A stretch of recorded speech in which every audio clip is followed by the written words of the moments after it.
buenos días, gracias por acompañarnos en otra edición de nuestro SESIS Talk. Hoy nos acompaña Javier Augusto Gil Ruiz Gil Esparza, que es ingeniero de telecomunicación, está especializado en telemática por la Escuela Técnica Superior de Ingenieros de Telecomunicación de la Universidad Politécnica de Madrid y además Javier es funcionario del Cuerpo Superior de Sistemas y Tecnologías de la Información de la Administración General del Estado. Actualmente dirige la División de Ciberseguridad para la Transformación Digital en la Subdirección General de Seguridad Digital del Ministerio para la Transformación Digital y de la Función Pública, pero previamente ha desempeñado otras áreas directivas en el ámbito del Ministerio, del propio Ministerio de Transformación Digital y también del Ministerio de Defensa y otra serie de cargos a lo largo del sector público y del sector privado también. Muchísimas gracias, Javier, por Muchas estar gracias, con Maite. nosotros. Bien, Javier es un experto en la CRA y ahora entraremos más en profundidad, pero antes de eso me gustaría escucharte cuál crees que es el momento en general de la ciberseguridad. Tú que ya tienes una trayectoria muy completa desde muchos puntos de vista, ¿cuál es tu visión sobre este, digamos, si me permites, hemos pasado una época en la que, de tsunami regulatorio de la Comisión Europea, en la que ha sido muy prolija en la aprobación de normas, y ahora estamos en esa fase, ¿no?, de aterrizarlo, de adaptarlo, de implementarlo. Es un reto tanto para las administraciones públicas, para el regulador, digamos, como para las empresas que tienen que adoptar este nuevo esquema. Desde mi punto de vista, porque implica no solamente nuevas normas, sino un cambio de cultura. Hemos pasado del establecimiento de normas y, por tanto, en caso de incumplimiento, sanción, a un entorno de diligencia de vida, de due diligence, de cumplimiento y de prevención, ¿no?, de gestión del riesgo y una conexión muy fuerte con la resiliencia, que seguramente luego saldrá a lo largo de la conversación. Este es mi punto de vista, pero me gustaría escuchar el tuyo como profesional experto en temas de ciberseguridad. Muy bien, muchas gracias. Vamos a ver, la ciberseguridad está de moda con motivo, porque cada vez se dice en todas partes, hay más ciberataques y tienen más efectos más graves. Esto se debe a dos grandes atractores que hay ahora mismo en el ecosistema tecnológico y empresarial. Por un lado, tenemos la mayor externalización de muchísimas actividades que antes se realizaban dentro de la empresa. Por ejemplo, ya es muy atípico comprarse un mainframe para tu propio centro de proceso de datos. Ahora siempre se recurre a servicios de computación en la nube que son muchísimo más competitivos y más fáciles y más ágiles de contratar y de realizar. Se aprovechan de unas economías de escala brutales. Asimismo, le vienen nuevos servicios como los servicios gestionados, toda una serie de campos que crean una mayor externalización, una extensión de las cadenas de valor entre diversas empresas. Y eso produce más vectores de ataque. Además, el otro factor está en la tecnología misma, la ubicuidad del IoT, que provoca, por un lado, ventajas porque se permite una gran recopilación de datos, que es lo que subyace a las grandes explotaciones de datos e incluso al auge de la IA, pero que también multiplica los vectores de ataque. Entonces, la legislación tiene una razón de ser y es es necesario que las empresas tengan todos estos hechos en consideración e inviertan más en ciberseguridad. La ciberseguridad no tiene por qué ser un freno, puede ser una propuesta de valor, dado que cada empresa va a ser parte de una cadena de valor y además, bueno, como siempre se dice, en la ciberseguridad es un proceso donde descansan las personas, no es un producto. Exacto. Con lo cual requiere un cambio en la forma de trabajar. Efectivamente, coincido plenamente. Y ahora, bajando un poquito más a lo concreto, un paso más. ¿De qué os ocupáis en la División de Ciberseguridad para la Transformación Digital de la que tú te ocupas? Bueno, como tú has dicho, nos encontramos todavía en un momento álgido de regulación de la ciberseguridad. Entonces, estamos tomando parte en esta regulación, tanto en el ámbito europeo como en el ámbito español. Estamos ayudando a aterrizar toda una serie de normas, como el Reglamento de Ciberresiliencia, CRA, la Directiva NIS 2 de los servicios, el Reglamento de Cibersolidaridad, el CSOA. Próximamente va a haber una nueva versión del Reglamento de Seguridad del CSA, del Cyber Security Act. Y esta es una de las dimensiones. Por otro lado, nos encargamos de la supervisión de los proveedores de servicios digitales en el marco de la aún vigente Directiva NIS1, concretamente en el Real Decreto Ley 12/2018, con su Real Decreto 43/2021, que son pues, todos los proveedores de servicios de computación en la nube, los marketplaces y los buscadores. Asimismo, tenemos un papel dando apoyo a la otra división dentro de la Subdirección General de Seguridad Digital, que es la división de infraestructuras digitales, que tiene más peso en las infraestructuras, tanto en la supervisión de cables submarinos como en el Real Decreto Ley 7/2022 y el Real Decreto del Esquema Nacional de Seguridad 5G, toda la supervisión del ámbito del 5G en España, y también llevan el SOC 5G, que da apoyo a los operadores de telecomunicaciones. Y por último, tenemos una colaboración con el INCIBE para la promoción de la ciberseguridad en España en el ámbito del sector privado, tanto los ciudadanos como las empresas. Muchas tareas, muy amplias. Sí, sí. Bueno, pues vamos avanzando aún más en concreción. Y ahora, si tuvieses que explicar, porque luego vamos a ir entrando más en detalle, pero si tuvieses que explicar en 2 o 3 frases para alguien que no conoce la CRA, ¿qué es la CRA? Bueno, lo de las 2 o 3 frases me va a costar bastante. Vamos a ver. El mercado de bienes en la Unión Europea es lo que subyace a la Unión Europea. La Unión Europea nació como un mercado común de bienes que pueden transitar libremente por todas las fronteras. Y hay todo un acervo legal que subyace que esto sea posible. Entre otros está el Reglamento de Vigilancia de Mercado y toda su legislación que lo desarrolla, que establece la vigilancia de mercado de los productos.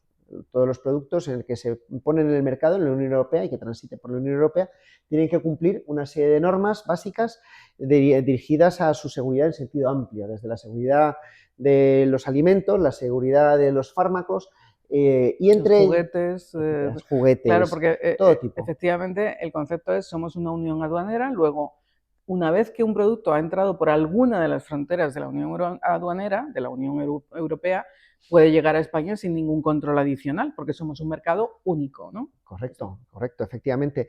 Y un fabricante de la Unión Europea que fabrique un producto debe cumplir una serie de normas, debe de poner un marcado CE, que es un etiquetado que tiene una serie de requisitos que dice que este producto cumple todas las normas que se le aplican. Los operadores económicos, los distribuidores deben de verificar que este marcado CE se halla en orden y eso da a los consumidores europeos una seguridad. Entonces, desde un tiempo a esta parte viene estando claro que los productos deben de tener seguridad digital, que es un concepto muy amplio, que abarca muchas cosas, desde que tengan un diseño seguro, una producción segura, que el producto a lo largo de su ciclo de vida tenga actualizaciones y parches cuando se detecten vulnerabilidades, que eso es algo que pasa siempre en todos los productos, o que, por ejemplo, el producto no procese datos que no sean los propios de su función, o sea, que el producto no tenga nada escondido que no sea propio de lo que es esperable en ese producto. Entonces, para cubrir este aspecto, nace el Reglamento de Ciberresiliencia. Como sabes, la resiliencia es un concepto que está de moda, o estuvo de moda la seguridad, que abarca varias partes. Abarca no solamente que un producto sea seguro, sino que se pueda recuperar de los fallos, y esto, de ahí lo de la gestión de las vulnerabilidades. Me encanta que hayas hecho esa relación entre seguridad y resiliencia, porque efectivamente estamos todo el día hablando de ciberseguridad, resiliencia, y a veces quizás no tenemos tan claro, ¿no?, cuáles son los matices de... Sí. Bueno, has mencionado que este reglamento de ciberresiliencia no sale de la nada, sino que hunde sus raíces en un control de mercado que ya existe en muchos otros productos. Efectivamente, ¿no? Decíamos que estamos ahora en una vorágine legislativa del ámbito de la ciberseguridad. Los antecedentes son básicamente 2. Tenemos por un lado la directiva NIS2 y antes la directiva NIS1, que regulan los servicios. Y bueno, hemos mencionado también el nuevo marco legislativo, el Reglamento de Vigilancia de Mercado, por supuesto, en el que se basa.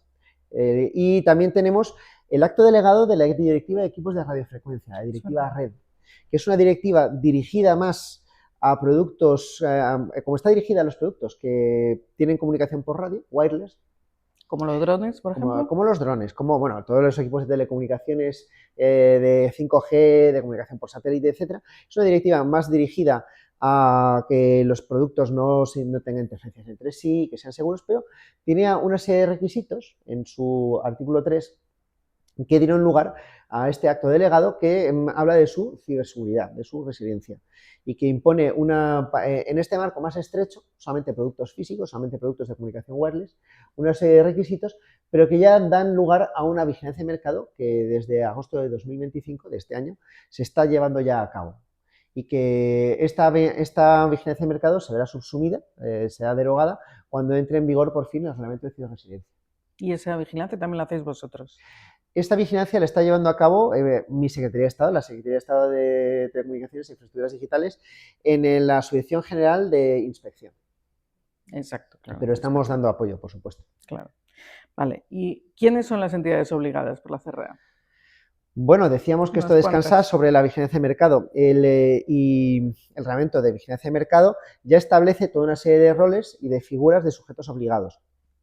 Por un lado están, que se llaman operadores económicos.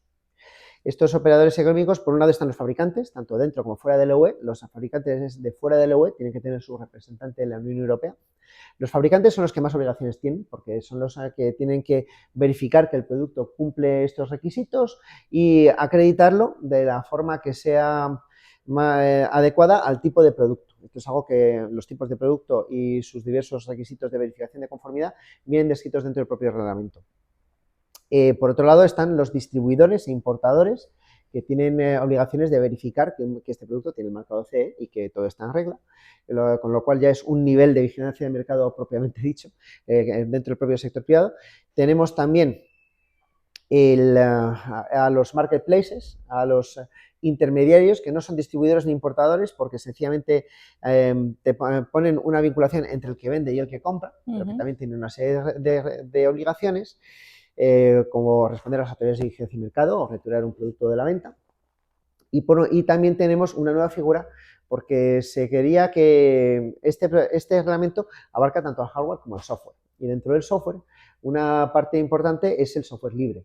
El software libre debe de tener la posibilidad de competir en el mercado y debe de tener los fabricantes de tanto software como el hardware tienen que tener la posibilidad de incluir este software en sus productos. Entonces, cuando un fabricante incluye un componente en un producto, o debe o bien responder de que este componente es ciberseguro y de todos los requisitos, o verificar que este componente ya tiene un marcado CE, en cuyo caso el responsable es el fabricante de ese producto. Entonces, para que los productos de software libre puedan tener un marcado CE y puedan competir en igualdad de condiciones, se ha creado la figura del Open Source Steward, del administrador de producto de software libre, que es el encargado de tener un poco el rol de fabricante dentro de una comunidad de producción de software libre, con un régimen de supervisión ligero. ¿Cuáles son los plazos de implementación de la CRA? Este reglamento ya está en vigor. Se fue promulgado el año pasado y como es un reglamento, no una directiva, no debe de ser traspuesto a nuestro ordenamiento jurídico. Tiene tres plazos principales que afecten a las entidades.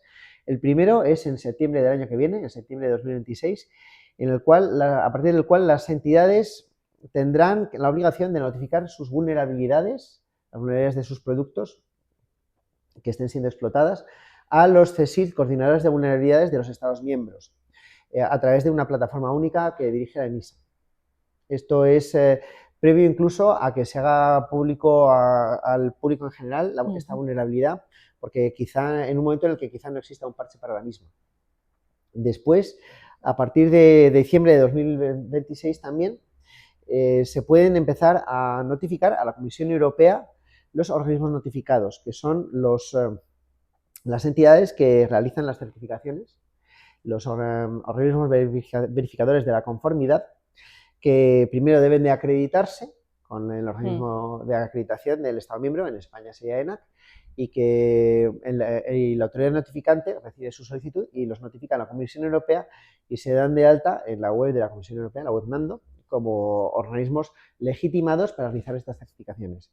Luego, a partir de diciembre de 2027, entran en vigor plenamente todas las obligaciones de este reglamento y las entidades a partir de ese momento deben de tener su marcado CE con sus acreditaciones, certificaciones en vigor, y ya se inicia la vigilancia de mercado. Y a su vez queda derogada, porque se subsube esta vigilancia de mercado, la vigilancia de mercado que se está llevando ahora mismo a cabo en el marco de la Directiva de Equipos de Radiofrecuencia. Muy bien. Y has mencionado distintas responsabilidades, distintos agentes que van a estar involucrados. Imagino que la mayor preocupación para los fabricantes que hasta ahora no estaban involucrados en este tipo de actividades, ¿no? Fabricantes de productos, como bien decías, que lleven incorporado un software, por ejemplo, estarán preocupados por su responsabilidad. ¿En qué momento y si se puede atenuar, cómo se puede mitigar, ¿no?, esta responsabilidad de un fabricante que esté fabricando y posteriormente vendiendo productos que incorporen algún tipo de software? Bueno, vamos a ver, y al igual que en la directiva NIS, aquí no se sanciona por tener vulnerabilidades de los productos, ni se sanciona por tener ciberincidentes de los productos. Eso es algo que ningún fabricante quiere tener, todos hacen lo posible por evitarlo y que inevitablemente acaba sucediendo. La due diligence, el cumplimiento normativo, hace que estos fabricantes lo que tengan que hacer es verificar que los componentes que integran ya cuenten con este marcado CE, o si no cuentan con ello, que traten esos productos que ellos adquieren de una cadena de valor como si fueran fabricados por ellos y respondan de su ciberseguridad en sentido amplio. En ese sentido, las obligaciones parten del momento del diseño, que este diseño incluya los 15 requisitos que integran la seguridad digital que están en el marco del reglamento de ciberresiliencia, que son desde que se minimicen los efectos de un fallo, que no ceda datos, que no tenga procesos de datos que no sean los propios, que se gestionen las vulnerabilidades, pues toda una serie, y que ese diseño lo incorpore desde inicio y que luego en la producción estos requisitos se apliquen y que de forma supervisada. Luego que se realicen las verificaciones correspondientes. En la inmensa mayoría de los productos serán autoevaluaciones. La autoevaluación en el marco de la vigilancia de mercado tiene un esquema de verificación de la conformidad que se llama módulo A. O si necesitan una verificación por terceros, que esto puede ser, los productos se dividen en 3 grandes grupos: los por defecto, los importantes, que son clase 1 o clase 2, y los esenciales. Los productos esenciales deben de ser verificados mediante esquemas de verificación de la conformidad europeos, mediante estándares armonizados, como por ejemplo el EU Common Criterio. De los importantes, los clase 2, que son que tienen requisitos más estrictos que los clase 1, deben de tener o bien este tipo de esquemas de verificación de la conformidad que son aplicables a los esenciales, o cuando sea posible, verificación por terceros. Y los clase 1, si se acreditan mediante autoevaluación, deben de hacerse por un estándar armonizado de la Unión Europea, o si no, deben de tener verificación por terceros. Y dentro de esto, además del módulo A de autoverificación, existe el módulo B más C. El módulo B es para el diseño y C es para la producción. O existe el módulo H, que ahí se acredita la calidad total y que es más apropiado para sistemas de software, porque cuando uno hace una acreditación, una certificación de la calidad total, se verifican todos los procesos y procedimientos de la generación de este software, y eso permite que la verificación de la conformidad sea válida para todas las versiones de ese mismo software. No se necesita una verificación de la conformidad para cada versión, como sería el caso en el módulo B más C. Bueno, para simplificar, pero no acaba la responsabilidad cuando se fabrica y se pone a la venta, sino que después hay que seguir pendiente. Por supuesto. Claro. Y esto es una primera vez en el ámbito de la vigilancia de mercado. La vigilancia de mercado empieza en general cuando el producto se pone en el mercado, es decir, cuando se produce la primera venta, y acaba cuando acaba en manos del usuario final, ya sea un consumidor o como medio de producción. No, aquí efectivamente, durante los 5 años siguientes al momento último de venta o durante la vida útil del producto que se indique claramente en el producto, existe el deber pues, de publicitar las vulnerabilidades y de proveer de forma gratuita, abierta y publicada parches a estas vulnerabilidades por parte del fabricante. Y aún después de esta vida útil existe el deber de notificar estas vulnerabilidades. Sí, se amplían bastante la responsabilidad, se acota de manera muy definida, pero también, como muy bien has señalado, comparte, mencionábamos ese cambio de cultura, ¿no? Al principio en todos los temas de ciberseguridad, comparte con la NIS 2, por ejemplo, lo que has subrayado y que me encanta que hayas subrayado, que es la sanción no viene por tener vulnerabilidades, porque eso se da, esto es como el valor en la mili, se da por descontado, que va a haber y va a haber evoluciones. Se da por no haber actuado con toda la razonabilidad, ¿no? Con la diligencia debida para evitar cualquier daño, ¿no? Si luego ocurre, sí, no. pues habrá que mitigarlo de la manera más adecuada. O no haber notificado de que ese daño se ha producido. Existe un incentivo perverso por parte de las empresas a ocultar que se ha sufrido un ciberincidente o que un producto tiene una vulnerabilidad. Pero aún así, estas responsabilidades que crea el Reglamento de Ciberresistencia no son sino actuaciones que las empresas llevan haciendo de forma natural, en su gran mayoría. Sí, cierto, las empresas responsables, y ahora ya se pone negro sobre blanco y puede agravar la situación si no se actúa de manera diligente, ¿no? ¿Cómo se va a garantizar el cumplimiento de este reglamento? Bueno, vais a tener trabajo. De forma muy similar a como se hace en todas las vigilancias de mercado dentro de este marco normativo de las vigilancias de mercado de la Unión Europea. La verificación parte de las propias cadenas de valor, parte de los propios operadores económicos, dado que tanto los importadores como los distribuidores como los mercados en línea deben de verificar que los productos que ponen en el mercado, que ponen en la venta, cuenten ya con un marcado CE y responden y pues pueden ser sujetos a multas si no lo hacen. Y luego está la propia vigilancia de mercado, que tiene la ley de dos tipos, ex ante y ex post. Ex post es después de que se publicite una vulnerabilidad o surja un caso en las noticias, se investiga si ese producto que ha tenido este problema venía cumpliendo este hecho y si el resto de productos de esta entidad que lo ha fabricado o lo ha puesto en la venta también lo hace. Existe también una supervisión ex ante mediante muestreo de forma coordinada con las autoridades de vigilancia de mercado europeas para no solaparnos ni verificar dos veces la misma cosa, que mediante un muestreo se verifica desde lo más obvio y sencillo, que es verificar que existe un marcado CE en una documentación, hasta ya inspecciones en laboratorios y viendo al detalle si de verdad el diseño y fabricación de un producto tiene o no estas condiciones. ¿Y quiénes van a ser las autoridades competentes? ¿Varias? Sí, bueno, las autoridades que hay en la vigilancia del mercado son dos. Por un lado está la autoridad notificante, que debe ser una por cada Estado miembro, cuya obligación es notificar a la comisión, es decir, comunicar a la comisión los organismos notificados, es decir, las entidades que están acreditadas y han sido verificadas como aptas para realizar estas certificaciones. Y por otro lado está la autoridad de vigilancia de mercado que verifica, o las autoridades de vigilancia de mercado que verifican esta obligación. En España eso muy probablemente se realice mediante un Real Decreto, dado que no existe obligación de realizarlo por norma con rango de ley, solamente existiría en el caso de promulgarse un nuevo régimen sancionador. Por darte un ejemplo, actualmente en la vigilancia de mercado de la ciberseguridad de los productos por el acto delegado de la Directiva de Equipos de Radiofrecuencia, esta Autoridad de Vigilancia de Mercado y esta Autoridad Notificante son la Subdirección General de Inspección de la Secretaría de Estado de Telecomunicaciones e Infraestructuras Digitales del Ministerio para la Transformación Digital y de la Función Pública.